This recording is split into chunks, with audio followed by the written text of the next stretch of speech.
Good morning all of you. ఈరోజు మనం central bank functions మనం చెప్పుకుందామండి.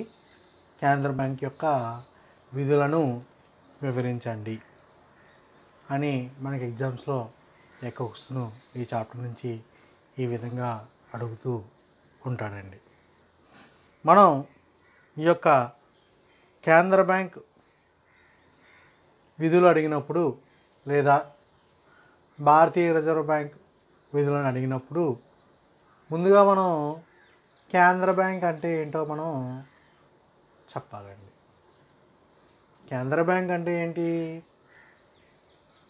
దేశంలో అత్యున్నతమైన స్థాయిలో ఆ యొక్క బ్యాంకింగ్ వ్యవస్థపై ఆజమాషి చేయి ఏదైతే సంస్థకైతే ఆ అధికారం కలిగి ఉంటుందో దాన్నే ఆ దేశం యొక్క కేంద్ర బ్యాంకు అని మనం చెప్పవచ్చండి.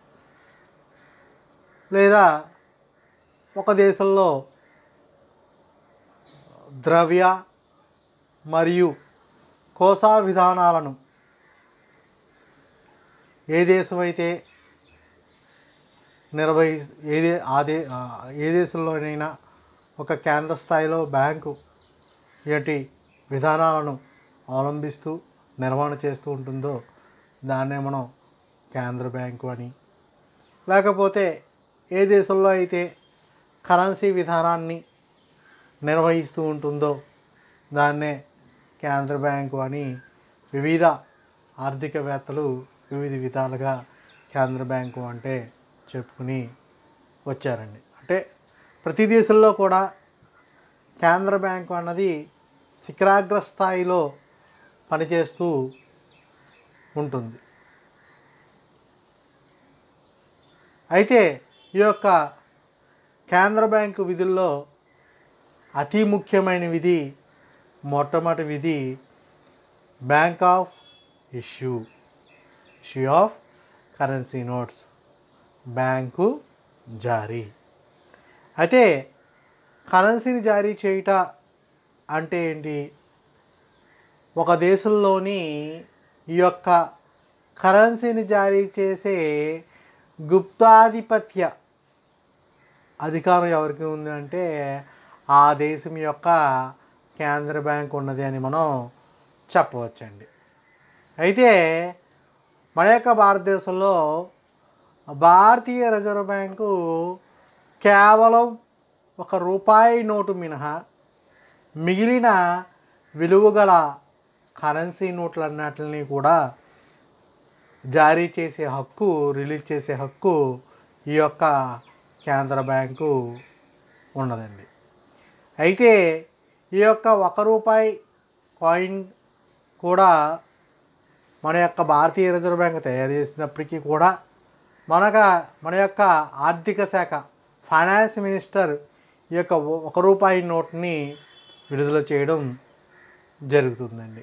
అయితే మన యొక్క కరెన్సీ విధానంలో చూసుకుంటే మొత్తం భారతదేశ మొత్తం కరెన్సీ యొక్క జారీ అంతా కూడా కేంద్ర బ్యాంక్ అనేది అతి సెక్యూర్గా, సీక్రెట్గా ఈ యొక్క విధిని నిర్వహిస్తూ ఉంటుందని మనం చెప్పవచ్చండి. అయితే 1957 సంవత్సరం నుండి ఇది ₹200 కోట్ల విలువ గల బంగారం, విదేశీ మారక ద్రవ్య రిజర్వులను నిర్వహిస్తూ ఉంటుందండి. అయితే ఈ మొత్తంలో కనీసం ₹115 కోట్ల నిల్వ బంగారు రూపంలో ఉండాలని నిర్ణయించుకున్నారండి. అంటే కరెన్సీ అన్నది ఇష్యూ చేయడంలో మనం చూసుకుంటే ₹200 కోట్ల విలువ గల బంగారు, విదేశీ మారక ద్రవ్యాలని రిజర్వులను నిర్వహిస్తుంటే దాంట్లో ₹115 కోట్ల ఈ యొక్క బంగారు నిల్వలు ఉండేలాగా చూసుకుంటూ ఉంటుందండి. ఇది బ్యాంక్ ఆఫ్ ఇష్యూ. అలాగే రెండవ ఇది వచ్చేటికి బ్యాంకర్స్ టు బ్యాంక్. అలాగే మూడవది వచ్చేటికి బ్యాంకర్స్ టు గవర్నమెంట్. అలాగే ఫారెన్ ఎక్స్చేంజ్, అలాగే క్రెడిట్ కంట్రోల్. అంటే అతి ముఖ్య విధుల్లో ఈ విధులు మనం చెప్పుకుంటే సరిపోతుంది. అది ఇక్కడ బ్యాంకర్స్ టు గవర్నమెంట్ ప్రభుత్వ బ్యాంకరుగా వ్యవహరిస్తూ ఉంటుంది. ప్రభుత్వ బ్యాంకరుగా వ్యవహరిస్తూ ఉంటుంది. మన యొక్క భారతీయ రిజర్వ్ బ్యాంకు భారత ప్రభుత్వానికి బ్యాంకరుగా, ప్రతినిధిగా మరియు సలహాదారుగా వ్యవహరిస్తూ ఉంటుందండి. ఈ యొక్క వ్యవహారంలో ఈ యొక్క కార్యకలాపాలు ఏమి నిర్వహిస్తూ ఉంటుందంటే ప్రభుత్వ డిపాజిట్లను సేకరించి నిర్వహిస్తూ ఉంటుందండి. ప్రభుత్వానికి సంబంధించిన ఏవైతే డిపాజిట్లు ఉన్నాయో వాటిని సేకరించి నిర్వహిస్తూ ఉంటుంది. అలాగే ప్రభుత్వం తరపున వసూళ్ళు, చెల్లింపులు జారీ చేస్తూ ఉంటుందండి. ప్రభుత్వం తరపున వసూళ్ళు, చెల్లింపులు జారీ చేస్తూ ఉంటుంది. అలాగే ప్రభుత్వం కొత్తగా రుణాలను సేకరించడానికి సహాయపడుతూ ప్రభుత్వ రుణాలను నిర్వహిస్తూ ఉంటుందండి. ఏంటంటే ప్రభుత్వానికి కొత్తగా రుణాలను సేకరించడానికి సహాయపడుతూ ప్రభుత్వ రుణమును నిర్వహిస్తూ ఉంటుందండి. అలాగే 91 రోజు వ్యవధి గల ట్రెజరీ బిల్లులను ప్రభుత్వం కొరకు అమ్ముతూ ఉంటుందండి. 91 డేస్ గల ట్రెజరీ బిల్లును ఈ యొక్క ప్రభుత్వం తరపున సేల్ చేస్తూ ఉంటుందండి. అలాగే కేంద్ర రాష్ట్ర ప్రభుత్వాలకు 3 నెలల కాలానికి మించకుండా అడ్వాన్సులు కూడా అందిస్తూ ఉంటుందండి. ఇటు ఏదైతే సెంట్రల్ గవర్నమెంట్, ఏదైతే స్టేట్ గవర్నమెంట్ ఉందో వాటికి సంబంధించి బిలో 3 మంత్స్కి అడ్వాన్స్ అన్నవి ప్రొవైడ్ చేస్తూ ఉంటుందండి. అలాగే పంచవర్ష ప్రణాళికలకు అమలుకై ప్రభుత్వంకు కావలసిన అభివృద్ధి విత్తమును సమకూరుస్తూ ఉంటుందండి. ఏవైతే 5 ఇయర్స్ ప్లానింగ్స్ ఉన్నాయో ఆ ప్లానింగ్ కావాల్సిన ఫైనాన్షియల్ సపోర్ట్ అన్నది కూడా ఇది సహాయం చేస్తూ ఉంటుందండి. అలాగే ఇంకొక విధి చూసుకుంటే మనకి bankers to bank. Bankers to bank ఇది ఏ విషయాల్లో బ్యాంకర్స్కి బ్యాంకర్గా ఉపయోగపడుతూ ఉంటుంది అంటే ఎటువంటి విధులు అంటే ఈ యొక్క అర్హత గల బిల్లులను డిస్కౌంట్ చేసుకోవడం ద్వారా ఆమోదిత సెక్యూరిటీల హామీగా రుణాలు, అడ్వాన్సులు మంజూరు చేయడం ద్వారా రిజర్వ్ బ్యాంకు షెడ్యూల్ బ్యాంకులకు ఆర్థిక సహాయం అందిస్తూ ఉంటుందండి. అంటే ఏవైతే అర్హత బిల్లులు ఉన్నాయో వాటిని డిస్కౌంట్ చేసుకోవడం, అలాగే ఆమోదిత సెక్యూరిటీలు హామీగా రుణాలు, అడ్వాన్సులు మంజూరు చేయడం ద్వారా భారతీయ రిజర్వ్ బ్యాంకు షెడ్యూల్ బ్యాంకులకు ఆర్థిక సహాయం చేస్తూ ఉంటుందండి. అలాగే ప్రతి బ్యాంకు కూడా రిజర్వ్ బ్యాంకు వద్ద కొంత నగదును రిజర్వ్గా ఉంచవలసిన శాసనాత్మక బాధ్యత కలిగి ఉంటుందండి. ఎందువల్ల అంటే అది అత్యవసర పరిస్థితుల్లో షెడ్యూల్ బ్యాంకులకు విత్త సహాయం అందించడం కోసం బ్యాంకులకు అంతిమ రుణదాతగా వ్యవహరించడం కోసం ఈ యొక్క రిజర్వులను నిర్వహిస్తూ ఉంటుందండి. అంటే ప్రతి బ్యాంకు కూడా ఏవైతే షెడ్యూల్ బ్యాంకులు ఉన్నాయో ఆ బ్యాంకులన్నీ కూడా ఈ యొక్క కేంద్ర బ్యాంకు దగ్గర కొంత మొత్తం నగదును రిజర్వ్గా ఉంచవలసిన బాధ్యత, అంటే శాసనాత్మక బాధ్యత ఉంటుందండి, బాధ్యత కలిగి ఉంటుంది. ఇందువల్ల ఏదైనా అత్యవసర సమయాల్లో ఆ యొక్క బ్యాంకులకి విత్తం అవసరం అయినప్పుడు ఆ యొక్క అవసరాన్ని తీరుస్తుంది. ఏ విధంగా అంతిమ రుణదాతగా ఈ యొక్క అవసరాన్ని తీరుస్తూ ఉంటుందండి. అలాగే ఇక్కడ చూసుకునేప్పటికీ విదేశీ మారక వ్యవహారాలు విదేశీ మారక వ్యవహారాలు చూసుకునేప్పటికీ ఈ యొక్క ఏదైతే విదేశీ మారక ద్రవ్య విలువలను ఆ దేశం యొక్క కేంద్ర బ్యాంకు పర్యవేక్షిస్తూ ఉంటుందండి.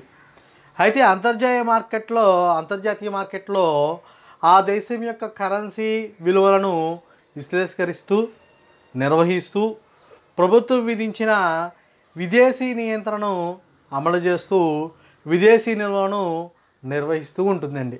అంటే ఆ దేశం యొక్క కేంద్ర ప్రభుత్వం ఈ యొక్క కరెన్సీని చూసుకునేప్పటికీ కూడా పర్యవేక్షించినప్పటికీ కూడా ఆ యొక్క అంతర్జాతీయ మార్కెట్లో ఆ దేశం యొక్క కరెన్సీ విలువను విశ్లేషీకరిస్తూ అలాగే నిర్వహిస్తూ అలాగే ప్రభుత్వం విధించిన విదేశీ నియంత్రణను అమలు చేస్తూ విదేశీ నిల్వను నిర్వహిస్తూ ఉంటుందని మనం చెప్పచ్చండి. అలాగే పరపతి నియంత్రణ క్రెడిట్ కంట్రోల్ కేంద్ర బ్యాంకు విధులలో అతి ముఖ్యమైన విధి పరపతి నియంత్రణ మనం చెప్పవచ్చండి. కేంద్ర బ్యాంకు విధులలో అతి ముఖ్యమైన విధి ఈ యొక్క పరపతి నియంత్రణ క్రెడిట్ కంట్రోలింగ్ అని మనం చెప్పచ్చండి. అంటే దేశంలో అవాంఛనీయమైన పరపతి పెరగకుండా నిరోధించడానికి ఆవశ్యకత కేంద్ర బ్యాంకుపై ఉంటుందండి. అంటే అవాంఛనీయమైన పరపతి పెరగకుండా, అంటే పరపతి అన్నది ఎవరు పెంచుతూ ఉంటారు? వాణిజ్య బ్యాంకులు పెంచుతూ ఉంటాయండి. అంటే క్రియేషన్ వాణిజ్య బ్యాంకు విధుల్లో చెప్పుకున్నాం మనం, పరపతిని సృష్టించడానికి చెప్పుకున్నాం. అంటే ఈ యొక్క వాణిజ్య బ్యాంకులు క్రియేట్ చేసే పరపతిని ఎవరు కంట్రోల్ చేస్తారు అంటే ఈ యొక్క కేంద్ర బ్యాంక్ అన్నది కంట్రోల్ చేస్తూ ఉంటుందండి. అయితే ఈ యొక్క కేంద్ర బ్యాంకు వివిధ పరపతి సాధనాల ద్వారా ప్రయోగిస్తూ ఉంటుందండి. అంటే పరపతి సాధనాలు అంటే ఏంటి అనుకుంటున్నారు? బ్యాంక్ రేట్, ఓపెన్ మార్కెట్ వ్యవహారాలు, open market operations, cash reserve ratio, నగదు నిల్వల నిష్పత్తి, శాసనాత్మక నిల్వల నిష్పత్తి, స్టాటిక్ లిక్విడ్ రేషియో, ఇలాంటి ఈ యొక్క పరపతి నియంత్రణ సాధనాల ద్వారా ఈ యొక్క పరపతి అన్నది కంట్రోల్ చేస్తూ ఉంటుందండి. అలాగే మనం ఇంకొన్ని ఈ యొక్క విధుల్లో చూసుకుంటే సాధారణంగా బ్యాంకింగ్ విధులు మనం చూసుకుంటే ఈ యొక్క సాధారణ బ్యాంకింగ్ విధుల్లో చూసుకుంటే కేంద్ర ప్రభుత్వం కానీ రాష్ట్ర ప్రభుత్వం మరియు కొన్ని సందర్భాల్లో ప్రైవేటు వ్యక్తుల నుండి వడ్డీ లేని డిపాజిట్లను స్వీకరిస్తూ ఉంటుందండి. అంటే ఏంటంటే కేంద్ర ప్రభుత్వం కానీ రాష్ట్ర ప్రభుత్వం మరియు కొన్ని సందర్భాల్లో ప్రైవేటు వ్యక్తుల నుండి కూడా వడ్డీ లేని డిపాజిట్లను స్వీకరిస్తూ ఉంటుందండి. అలాగే భారత ప్రభుత్వం సెక్యూరిటీలను విదేశీ సెక్యూరిటీలు కొనడం అమ్మడం లాంటి కార్యకలాపాలు కూడా నిర్వహిస్తూ ఉంటుందండి. అలాగే షెడ్యూల్ బ్యాంకుల నుండి కనీసం 1 లక్ష తగ్గకుండా విదేశీ మారక ద్రవ్యం కొనడం మరియు వాటిని అమ్మడం. షెడ్యూల్ బ్యాంకుల నుండి కనీసం 1 లక్షకు తగ్గకుండా విదేశీ మారక ద్రవ్యము కొనడం మరియు అమ్మడం. అలాగే ఇలాంటి కార్యకలాపాలు, అలాగే వెండి బంగారం కొనుగోలు మరియు అమ్మకం, అంటే ఏవైతే గోల్డ్ ఉన్నాయో వాటిని పర్చేజ్ చేయడం సేల్స్ చేయడం లాంటి సాధారణ ఆర్డినరీ బ్యాంకింగ్ ఫంక్షన్స్ కూడా నిర్వహిస్తూ ఉంటుందండి. అలాగే ఇతర విధులు చూసుకుంటే అదర్ ఫంక్షన్స్ చూసుకుంటే దీంట్లో మనకి మొట్టమొదటిగా వాణిజ్య బ్యాంకుల యొక్క పర్యవేక్షక సిబ్బంది శిక్షణ సదుపాయం అందించడం కోసం రిజర్వ్ బ్యాంకు బ్యాంకర్స్ ట్రైనింగ్ కాలేజెస్ని నెలకొల్పి సహకార సిబ్బందికి శిక్షణ అందించే ఏర్పాట్లు చేయబడతాయండి. ఇక్కడ అదర్ ఫంక్షన్స్లో మనం ఇతర విధుల్లో చూసుకుంటే మొట్టమొదటి విధి ఏంటి అంటే వాణిజ్య బ్యాంకుల యొక్క పర్యవేక్షక సిబ్బంది శిక్షణ సదుపాయం అందించడం కోసం ఈ యొక్క భారతీయ రిజర్వ్ బ్యాంకు బ్యాంకర్స్ ట్రైనింగ్ కాలేజెస్ని నెలకొల్పి సహకార సిబ్బందికి శిక్షణ అందించే ఏర్పాట్లు చేయబడిందండి. అలాగే ఇంకొక విధి చూసుకుంటే మనకి బ్యాంకింగ్, విత్తము, ఫైనాన్స్, పరపతి, క్రెడిట్, ద్రవ్యము, వ్యవసాయ పారిశ్రామిక ఉత్పత్తికి చెందిన గణాంక సమాచారాన్ని సేకరించి ముద్రిస్తుందండి. అంటే వీటికి సంబంధించిన ఫైనాన్స్ సంబంధించిన కానీ, అగ్రికల్చర్కి సంబంధించిన కానీ, ఈ యొక్క ద్రవ్యానికి సంబంధించిన కానీ ఆ యొక్క గణాంకాలన్నింటిని కూడా సేకరించి వాటిని ఎవ్రీ ఇయర్ కూడా ముద్రిస్తూ ఉంటుందండి. అలాగే వివిధ పరిశోధనల ఫలితాలను, దేశం యొక్క ఆర్థిక స్థితి గతులను నెలవారీ బులెటిన్లు, ఇతర నిర్ణీత పత్రికల ద్వారా ప్రచురిస్తూ ఉంటుందండి.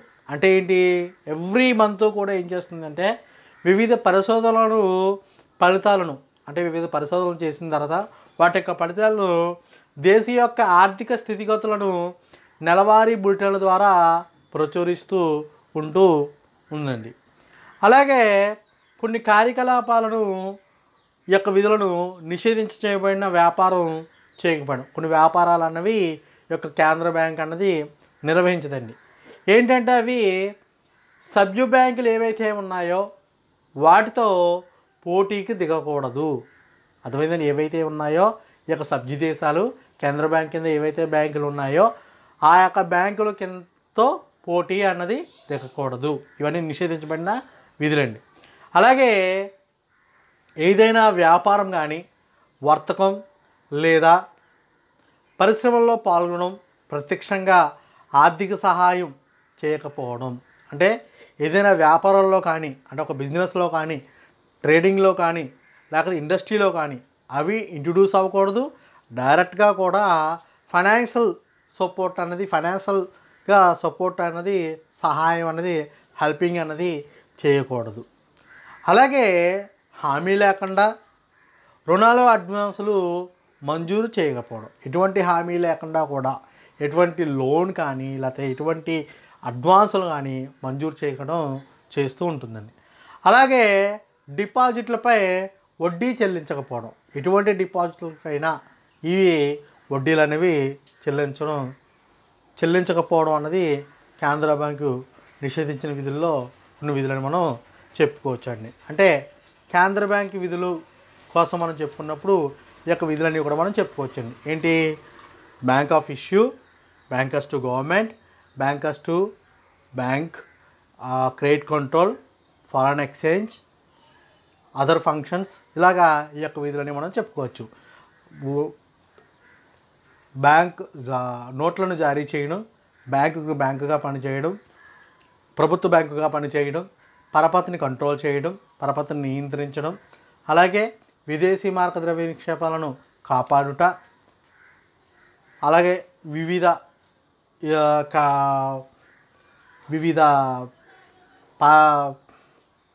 ఏవైతే విధులు ఉన్నాయో అతర ఫంక్షన్స్ కూడా ఇవి చెప్పడం జరుగుతుందండి. కేంద్ర బ్యాంకు విధులు అన్నప్పుడు ఈ యొక్క విధులన్నీ కూడా చెప్తే సరిపోతుందండి.